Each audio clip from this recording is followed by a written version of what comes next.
नमस्कार दोस्तों, वीडियो में आपका स्वागत है।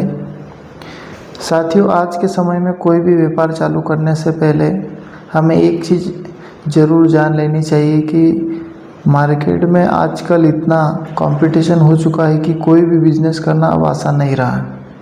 अगर आप पुराने तरीक़ों से कोई भी बिज़नेस करना चाहते हैं तो आप बिल्कुल भी व्यापार चालू मत कीजिए, क्योंकि आज मार्केट में इतना कंपटीशन हो गया है कि आप कोई भी व्यापार चालू करना चाहते हैं तो बहुत सारा कंपटीशन है मार्केट में।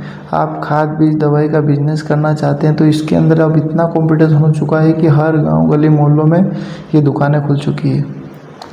लेकिन आज भी इसमें ऑप्शन है पैसे कमाने का और आज भी इसमें सक्सेस है, लेकिन इसके लिए आपको प्रॉपर मार्केट रिसर्च और प्रॉपर इसकी जानकारी होना आवश्यक है कि आपको किन किन बातों का ध्यान रखना है, तो आपका नुकसान नहीं होगा।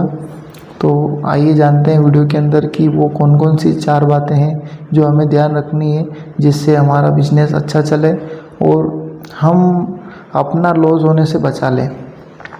तो सबसे पहला और महत्वपूर्ण पॉइंट है मार्केट का रिसर्च करना। मार्केट रिसर्च करना आपको कि आप जहाँ पर शॉप खोलना चाहते हैं वहाँ पर कौन कौन सी दवाओं का प्रयोग सबसे ज़्यादा होता है, वहाँ पर कौन कौन सी फसलें होती हैं।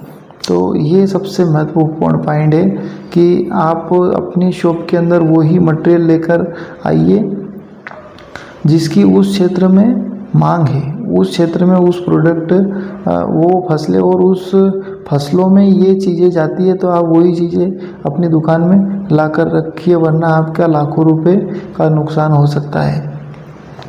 दूसरा सबसे महत्वपूर्ण पॉइंट है लोकेशन का। लोकेशन आप देख लीजिए जहाँ पर किसानों का लगातार आना जाना हो, किसान उस रास्ते से गुजरते हो, तो ही आप उस जगह पर दुकान खोलिए, वरना आप वहाँ पर दुकान मत खोलिए।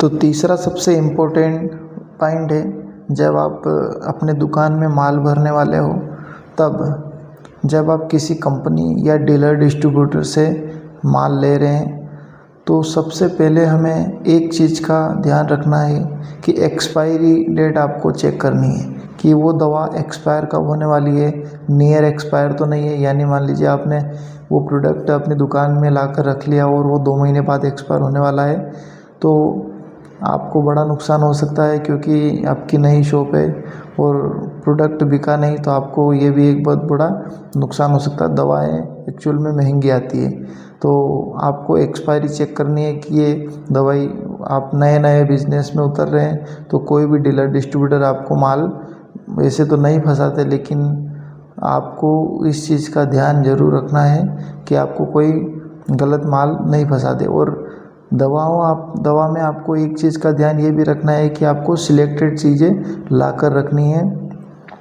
वही चीज़ें जिस प्रोडक्ट की इस सीज़न में मांग है, आप अगले सीज़न का प्रोडक्ट लाकर अपनी दुकान में मत रखिए।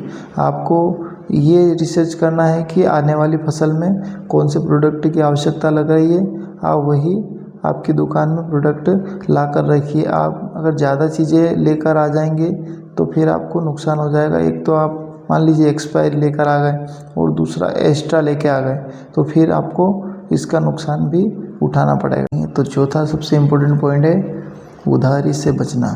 आपकी दुकान नई नहीं है तो आपको मार्केट में किसानों को बिल्कुल भी माल उधार नहीं देना है। मान लीजिए आपने 5 लाख का तो टोटल आपकी दुकान के अंदर माल भरा और आपने 3 लाख की उधारी दे दी, तो आपको नया माल लाने के लिए पैसे कहाँ से आएंगे। तो आपको उधारी पर बिल्कुल भी भरोसा नहीं करना है, क्योंकि आजकल मार्केट की हालत बहुत ख़राब हो चुकी है और कंपटीशन इतना है कि अगर आपने उधार दे दिया तो मार्केट में और भी उसको उधार देने वाले बैठे हैं, तो वो आपको नगद पैसा नहीं देगा और आपसे माल उधार भी ले जाएगा और आपके पैसे भी मार्केट से नहीं आएंगे। तो और फिर दुकान में एक सबसे महत्वपूर्ण पॉइंट एक और मैं ऐड करता हूँ कि आप अगर सोच रहे हैं कि हमने 5 लाख का माल अपने दुकान में भर लिया और हमारी इनकम आनी चालू हो जाएगी, तो ऐसा बिल्कुल भी नहीं है। आपने अगर 5 लाख का माल आपकी शॉप के अंदर भरा है तो 5 लाख का माल तो आपकी दुकान में पड़ा ही रहेगा। आपको 3 लाख का और भी लेके आना पड़ेगा, और 3 लाख का बिकेगा नहीं और आपको 1 लाख का माल और भी लेकर आपकी दुकान के अंदर आना पड़ेगा। तो ऐसे करते करते अगर आप 5 लाख के इन्वेस्टमेंट से आपकी शॉप को चालू करेंगे तो हो सकता है कि 8-9 लाख तक आपका इन्वेस्टमेंट पहुंच जाए। तो आई होप कि आपको वीडियो पसंद आया होगा। वीडियो पसंद आया तो लाइक करें, और कुछ भी जानकारी अगर आपको लगती हो तो कमेंट करें। वीडियो देखने के लिए धन्यवाद।